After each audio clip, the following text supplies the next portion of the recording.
ये माघ का महीना है और इस माघ के महीने में ढूर काफ़ी ज़्यादा छाया हुआ रहता है। यहाँ के गांव वाले विश्वास करते हैं कि माघ का महीना मतलब जनवरी का महीना, और इस महीने में काफ़ी ज़्यादा ठंड पड़ती है और ढूर काफ़ी ज़्यादा छाया हुआ रहता है। मतलब यहाँ पे धुंध बहुत ज़्यादा छाए हुए रहते हैं। और पहले के लोग यहाँ विश्वास करते थे कि पहले के लोग यहाँ पे ढांगर रखा करते थे। जितने भी बड़े लोग हुआ करते थे, गांव के मुखिया हुआ करते थे, वो लोग ढांगर रखा करते थे। और जैसे ही माघ का महीना था, ढांगर को छुट्टी दिया करते थे कि तुम जाओ अपने घर पे, यहाँ से जो भी चीज़ें आपने कमाई है, जैसे कि धान चावल, जो भी आपने साल भर मेहनत करा है, वो चीज़ों को लेकर के आप अपने घर चले जाओ।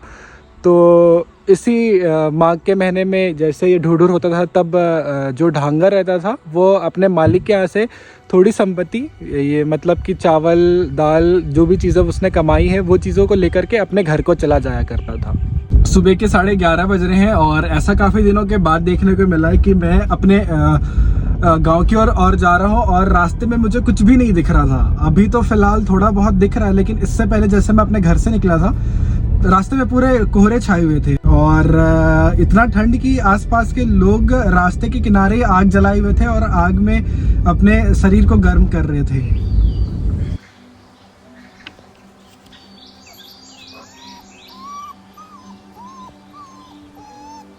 अभी का मौसम इतना अच्छा हो रहा है कि मुझे लग रहा है कि मैं आग जला लूँ, लेकिन आग जलाना अभी थोड़ा सा मेहनत का काम है।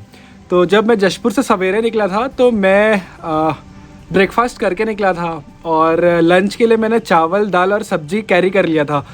जैसा मेरा टाइम होगा लंच का तो मैं यहाँ के लंच कर लूँगा। तो अभी थोड़ी देर पहले हमारी साइकिल रखी हुई है, तो साइकिल से एक ड्राइव करके आया हूँ और अब लग रही है थोड़ी सी भूख। तो 2-3 अंडे मेरे पास रखे हुए हैं, तो 2-3 अंडे का ऑमलेट बनाएंगे और लंच ऑमलेट के साथ में करेंगे।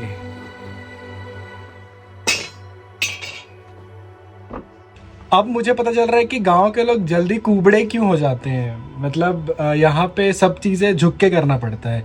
लाइक अगर आपको लकड़ी काटना है तो झुक के काटना पड़ेगा, आपको आग जलाना है तो झुक के जलाना पड़ेगा, बर्तन धोना है तो झुक के धोना पड़ेगा। मतलब सब चीज़ों के लिए झुकना पड़ता है और जितना ज़्यादा आप झुकेंगे उतना ज़्यादा कमर पे लोड पड़ेगा। ये मेरा ट्रैवल चूल्हा है। जब भी मैं ट्रैवल करता हूँ तो इसका यूज़ करता हूँ और बहुत हेल्पफुल है मेरे लिए। और बीते दिनों में मेरे पास 2 कैन है और बीते दिनों में 1 कैन है, मैंने इतना यूज़ किया कि 1 कैन ख़त्म हो चुका है, एक ये दूसरा कैन है, तो मैं इस कैन को यूज़ करूँगा।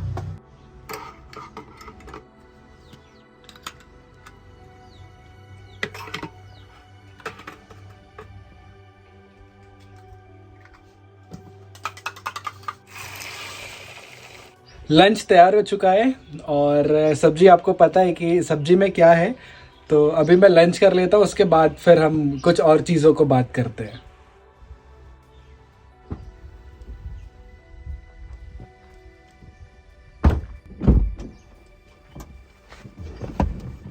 मौसम काफ़ी अच्छा हो चुका है, अभी थोड़ी थोड़ी धूप भी आ रही है। और यहाँ के धूप का मैंने देखा है कि अगर आप घर के अंदर रहेंगे तो आपको ठंडी लगेगी इस मौसम में, और आप घर से बाहर है धूप में है तो बहुत ज़्यादा जो धूप की किरणें होती है वो चुभती है। मतलब ऐसा लगता है कि अगर आप बहुत देर तक इधर रहे तो आपकी स्किन जल रही है। अभी दोपहर के 2:30 बजने वाले हैं और मैं अभी आस्था में हूँ और आज एक मैं नया गाँव जा रहा हूँ।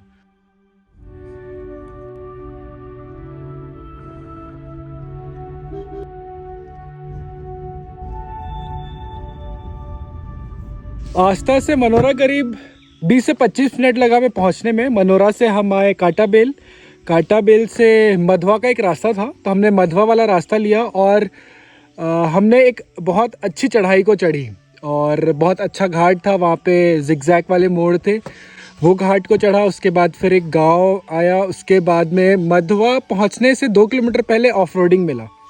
तो उस ऑफ रोड में हम अभी कटे हैं और यहाँ से हम आगे जाने वाले हैं। एक जिस चढ़ाई को हमने चढ़ा था अभी उससे हम यहाँ से उतरेंगे, उसके बाद पहुँचेंगे जिस गांव के लिए हम जा रहे हैं वहाँ पे। अभी हम आ चुके हैं ढूढरू कोना और देखने से मुझे काफ़ी ज़्यादा सुंदर लग रहा है ये गांव। और आने का रास्ता तो आपने देखा ही कितना ज़्यादा मज़ेदार था। तो पापा के पहचान में ही एक भैया है, उनका वेडिंग है और आज उनके वेडिंग में हम सम्मिलित होने वाले हैं। और ये मेरे लिए काफ़ी अच्छा अवसर है कि एक सुंदर वेडिंग को इस गांव पे मैं देखने वाला हूँ।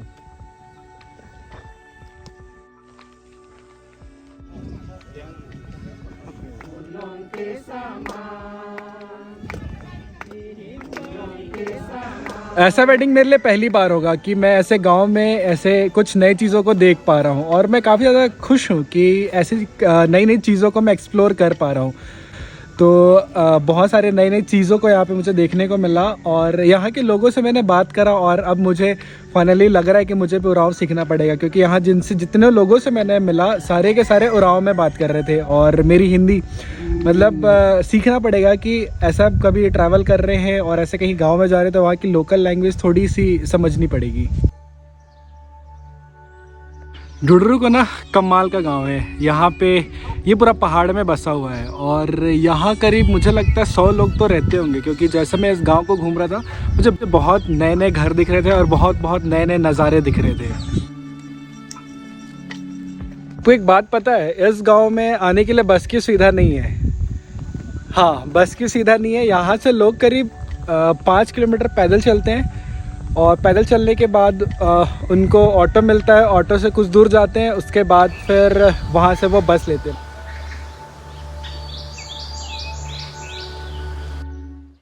एक अच्छा लाइन सीखा मैंने यहाँ पे।